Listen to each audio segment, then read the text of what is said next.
Welcome to our channel. చూస్తున్నామండి ఈ మధ్య కాలంలో మనం చిన్న పెద్ద తేడాలు లేకుండా ప్రతి ఒక్కరిలో కంటి చూపు సమస్యను మనం గమనిస్తూ ఉన్నాం. సో చాలామంది స్పెట్స్ పెట్టుకొని బయటికి వస్తూ ఉన్నారు కంటి సమస్యల వల్ల. సో ఇంతకుముందు మనం ఒక వీడియో చేసామండి మేడం ద్వారా ఒక ట్రీట్మెంట్ వీడియో. సో చాలామంది మేడంని కన్సల్ట్ అయ్యి ట్రీట్మెంట్ చేయించుకొని ఇంప్రూవ్ అయిందని చెప్పేసి మనకు కామెంట్స్ వచ్చాయి. సో ఎలా ఇంప్రూవ్ అయింది? సో ఈ ట్రీట్మెంట్ వల్ల ఇంప్రూవ్మెంట్ కంపల్సరీ ఉంటుందా? దీంతో పాటు మన హోమ్ రెమెడీస్గా ఏమన్నా వాడాలా? ఎలాంటి ఫుడ్ తీసుకోవాలి? ఈ విషయాలన్నీ తెలియజేయడానికి మనతో పాటు ఉన్నారు ఎండి ఆయుర్వేద డాక్టర్ సుస్తా చెల్లా గారు. సో మేడం ద్వారానే ఈ విషయాలను తెలుసుకుందాం. నమస్తే మేడం. నమస్తే అండి. మేడం, కంటి సమస్యలు ఎక్కువ మందిలో మనం చూస్తూ ఉన్నాయి. అంటే ఈ ప్రజెంట్ జనరేషన్లో చాలా మందిలో వస్తూ ఉన్నాయి. సో ఈ సమస్యలకు మీరు మొన్న ట్రీట్మెంట్ కూడా చేశారు, చాలామంది కూడా చేయించుకున్నాను, ఒక మంచి రిజల్ట్ ఉన్నాయని కూడా చెప్పారు మనకి. సో దీంతో పాటు మన హోమ్ రెమెడీగా మీరు ఏమన్నా చెప్పారా? కంపల్సరీ అండి. ఎందుకంటే మనకి ఏదైనా ప్రాబ్లం రావాలి అంటే కూడా మనం ఎలాంటి ఆహారాన్ని తీసుకుంటున్నాము అన్నది వెరీ ఇంపార్టెంట్. సో ఎలాంటి ఆహారం తీసుకుంటామో దానికి సంబంధించినటువంటి ప్రాబ్లమ్స్ కూడా వస్తాయి. ఒకవేళ మీరు హెల్దీ డైట్ తీసుకున్నారనుకోండి, మంచి హెల్దీగా ఉంటారు. లేదా ఆహారంలో సరిగ్గా తీసుకోలేకపోతే ప్రాబ్లమ్స్ అనేవి డెఫినెట్గా వస్తాయి. సో కంటికి సంబంధించి కూడా మనం కొన్ని ఇంట్లో రెగ్యులర్గా తీసుకోవడం వల్ల కంటికి సంబంధించిన ప్రాబ్లమ్స్ని మనం రాకుండా చేసుకోవచ్చు. సో దాంట్లో ఒకటి ఆవు నెయ్యి. సో రెగ్యులర్గా ఎవరైతే మంచి కౌగి ఆవు నెయ్యిని రెగ్యులర్గా కూడా ఫుడ్లో ఎక్కువగా ఇంటేక్ తీసుకుంటూ ఉంటే, పిల్లలు కావచ్చు పెద్దవాళ్ళు కావచ్చు, వాళ్ళకి కంటికి సంబంధించిన ప్రాబ్లమ్స్ అనేవి చాలా వరకు రాకుండా ఈ ఆవు నెయ్యి అనేది హెల్ప్ చేస్తుంది. ఎందుకంటే నెయ్యిలో ఉండేటువంటి విటమిన్ ఈ కావచ్చు, లేకపోతే యాంటీ ఆక్సిడెంట్స్ కావచ్చు, ఇవన్నీ కూడా కంటికి కావలసినంత నరిష్మెంట్ని అందిస్తాయి. అందుకని రెగ్యులర్గా మీ పిల్లలకి మీరు నెయ్యితో ఫుడ్ పెడుతూ ఉంటే వాళ్ళకి కంటి ప్రాబ్లమ్స్ అనేవి చాలా వరకు రాకుండా అది ప్రివెంట్ చేస్తుంది. సెకండ్ వచ్చేసి మనం ఇంట్లో చేసుకునేటువంటిది ఏదైనా చిన్న మెడిసిన్ లాంటిది ఏమైనా ఉందా అని చెప్పేసి చాలామంది అడుగుతుంటారు. ఈవెన్ నా వీడియోస్లో కింద కూడా ఇంట్లో మేము ఏమైనా చేసి పెట్టచ్చా మేడం, అది ఇవ్వడం వల్ల పిల్లలకి కంటి ప్రాబ్లమ్స్ రాకుండా ఉంటాయా అంటే డెఫినెట్గా నార్మల్గా మునగాకు. సో మన ఇద్దరికి చాలామందికి తెలుసు.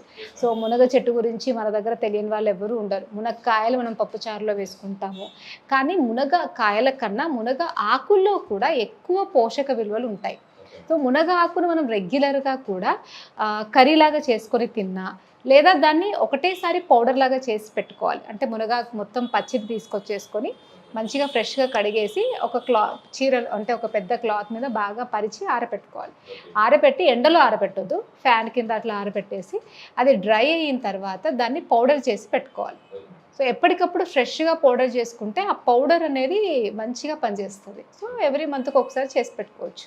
సో దీన్ని రెగ్యులర్గా పొద్దున్నే పిల్లలకి హాట్ వాటర్లో కానీ లేదా బటర్ మిల్క్లో కానీ కలిపి ఇస్తూ ఉన్నట్టయితే కంటి చూపు అనేది చాలా వరకు బాగుంటుంది. Okay ma'am. సో ఇలా మనం మునగాకుని రెగ్యులర్గా ఇస్తూ ఉన్నట్టయితే వాళ్ళకి పోషక విలువలు తగ్గడం వల్ల, అంటే విటమిన్ ఏ డెఫిషియన్సీ వల్ల వచ్చే చూపు ప్రాబ్లమ్స్ అనేవి రాకుండా మనం చేయొచ్చు. మేడం, పిల్లలకే కాదు పెద్దలు కూడా అంటే ఎంత క్వాంటిటీలో తీసుకుంటే కంటి చూపు సమస్యల నుంచి మనం బయటపడవచ్చు? నార్మల్గా 2 to 5 grams అండి. పిల్లలైతే 2 grams, పెద్దవాళ్ళైతే 5 grams ఒక రోజుకి దాన్ని తీసుకోవాలి. కొంతమంది పిల్లలు తాగరు, అంటే వాటర్లో కలిపితే ఒక టైప్ ఆఫ్ స్మెల్ వస్తుంది. అలాంటి వాళ్ళకైతే మనం దాన్ని మజ్జిగలో కలిపి ఇవ్వచ్చు. లేదా అలా కూడా తీసుకోవట్లేదు అనుకుంటే మామూలుగా మనకి పల్లీలు, నువ్వులు, ఎండుమిర్చి అట్లుంటాయి కదా, వాటి పౌడర్లో దీని హాఫ్ దాని హాఫ్ కలిపేసి అన్నంలో పెడుతూ ఉన్నట్టయితే వాళ్ళకి తినడానికి బాగుంటుంది అండ్ వాళ్ళ కంటికి కావాల్సినటువంటి పోషకాలు కూడా అందుతాయి. మేడం, ఇన్ కేస్ ఆయుర్వేదిక్లో మీ దగ్గరికి వచ్చిన పేషెంట్కి మీరు ఎలాంటి ట్రీట్మెంట్లు ఇస్తున్నారు? నార్మల్గా కంటికి సంబంధించి మనకి ఏ ప్రాబ్లం వచ్చినా కూడా కంటికి టువర్డ్స్ బ్లడ్ సర్క్యులేషన్ పెంచే ట్రీట్మెంట్స్ మనం చేస్తాం. సో దానికి సంబంధించి మనం స్పెసిఫిక్గా అందరికీ చేసేది విద్ధకర్మ. సో విద్ధకర్మలో మనం స్పెసిఫిక్ పాయింట్స్ని స్టిమ్యులేట్ చేయడం వల్ల అక్కడ ఉన్నటువంటి ఇంప్యూర్ బ్లడ్ని కొంత తీయడం వల్ల టువర్డ్స్ రక్త సరఫరా అనేది, హెల్దీ బ్లడ్ అనేది ఎక్కువగా వెళ్తుంది. ఏ పార్ట్ అయినా మంచిగా పనిచేయాలి అంటే దానికి proper oxygenation, proper blood supply అవసరం. సో మనం చేసే ఈ ట్రీట్మెంట్ వల్ల ప్రాపర్గా కంటికి 2 అందుతాయి కాబట్టి స్లోగా సైట్ అనేది ఖచ్చితంగా వాళ్ళకి ఈ ట్రీట్మెంట్ వల్ల తగ్గుతుంది. అసలు ఈ సమస్య రావడానికి అంటే మనకు నరాలకైతే ఏదైతే బ్లడ్ సరఫరా అవుతుందో మన ఐకి, సో ఆ నెర్వ్ వీక్ అవ్వడానికి గల కారణాలు ఏమంటారు? మామూలుగా మనము ఇచ్చే ఫుడ్లో సరైనటువంటి పోషకాలు లేకపోయినా, లేదా కొంతమందిలో ఏంటంటే వేరే ప్రాబ్లమ్స్ అంటే సైనసైటిస్ కావచ్చు, లేదంటే ముక్కులో ఉన్నటువంటి ఇన్ఫీరియర్ కాంక 3 ఉంటాయన్నమాట. సో ముక్కులో ఉన్నటువంటి అవి వాయడం వల్ల కావచ్చు, బ్రీతింగ్ అనేది సరిగా ఉండదు. మీరు చాలా మంది పిల్లలను చూడండి, నోటితో శ్వాస తీసుకుంటారు. చిన్న పిల్లలకే గురకొస్తూ ఉంటుంది. ఎందుకు అంటే వాళ్ళకి ముక్కు నుండి శ్వాస అనేది సరిగా లేకపోవడం వల్ల వాళ్ళకి ఏమవుతుందంటే స్లోగా ముక్కు నుండి అందేటువంటి ఆక్సిజన్ అనేది బ్రెయిన్కి సరిగా అందకపోవడం వల్ల స్లోగా వాళ్ళకి ఆకలి అవన్నీ కూడా తగ్గిపోయి ఈ సెన్సరీ ఆర్గాన్స్కి సంబంధించిన ప్రాబ్లమ్స్ అంటే కంటి శక్తి వీక్ అయిపోవడము అండ్ ముక్కుకు సంబంధించి కొన్ని రకాల ప్రాబ్లమ్స్ రిపీటెడ్గా రావడము, పిల్లలు జ్ఞాపక శక్తి కూడా కొంచెం తగ్గినట్టుగా ఉండడము, చిరాకుగా ఫ్రస్ట్రేషన్గా ఉండడము, అలా కూడా వేరే సిమ్టమ్స్ కూడా ఉంటాయి.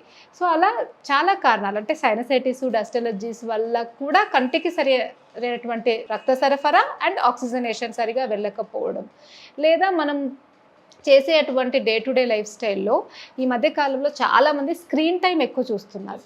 దానివల్ల కంటలో ఒక తేమ ఉంటుంది అనమాట. ఎక్కువసేపు మనం ఆ స్క్రీన్ చూడడం వల్ల ఆ తేమ అనేది ఎవాపరేట్ అయిపోయి దాంట్లో నరిష్మెంట్ అంటే దానికి సంబంధించి కంటికి సంబంధించినటువంటి ప్రాబ్లమ్స్ కూడా ఎక్కువగా వస్తున్నాయి. మేడం మనం తీసుకున్న స్ట్రెస్ కూడా మన కంటి సమస్యలకు కారణం అని చెప్పేసి అంటూ ఉంటారు. ఎంతవరకు కరెక్ట్ అంటారు? డెఫినెట్గా నార్మల్గా ఏంటంటే స్ట్రెస్ ఎక్కువగా ఉందనుకోండి, వాళ్ళకి డ్రై ఐ అట్లాంటి ప్రాబ్లమ్స్ ఎక్కువగా వచ్చే ఛాన్సెస్ ఉంటాయి. ఎందుకంటే స్ట్రెస్లో బ్రెయిన్కి సంబంధించి సర్టెన్ తాలూకు ఎంజైమ్స్ యాక్టివిటీ అనేది సరిగా ఉండదు. అంటే మనం స్ట్రెస్లో ఉన్నప్పుడు మనం తిన్న ఆహారం అనేది సరిగా డైజెస్ట్ అవ్వకపోవడం, గ్యాస్ట్రిక్ ప్రాబ్లమ్స్, కాన్స్టిపేషన్ లాంటి ప్రాబ్లమ్స్ అనేవి చాలా మందిలో అబ్జర్వ్ చేస్తాం. ఫర్దర్గా ఈ డైజెషన్ సరిగా లేకపోవడం వల్ల అండ్ బ్లడ్లో ఏమంటారు ఆమ్లత్వం అంటారు, అంటే అసిడిటీ తాలూకుల ఎక్కువగా యాసిడ్స్ పెరిగిపోవడం వల్ల కంట్లో స్లోగా డ్రైనెస్ పెరుగుతుంది. అదే మెల్లమెల్లగా కార్నియల్ ప్రాబ్లమ్స్కి, రెటినల్ ప్రాబ్లమ్స్కి కూడా దారితీస్తుంది. నిజంగా మేడం, ఈరోజు అయితే మన ప్రేక్షకులకి అసలు ఆయుర్వేదిక్లో ఎలాంటి ట్రీట్మెంట్లు అందుబాటులో ఉన్నాయి, అట్ ద సేమ్ టైం ఇంట్లో ఎలాంటి హోమ్ రెమెడీగా మన మునగ ఆకును ఎలా తీసుకోవాలి, చిన్నవాళ్ళు పెద్దవాళ్ళని చెప్పి చాలా చక్కగా వివరించారు. కంపల్సరీ మన ప్రేక్షకులు కూడా దీన్ని గమనిస్తూ ఉన్నారు. వాళ్ళు కూడా మీరు చెప్పినట్టు చేసి వాళ్ళ సమస్య నుంచి బయటపడతారు. ఇన్ కేసు ఎక్కువగా ఉంటే మిమ్మల్ని వచ్చి కన్సల్ట్ అయ్యి వాళ్ళ ప్రాబ్లం నుంచి సొల్యూషన్ తీసుకుంటారని చెప్పేసి నేను భావిస్తున్నాను. Thank you.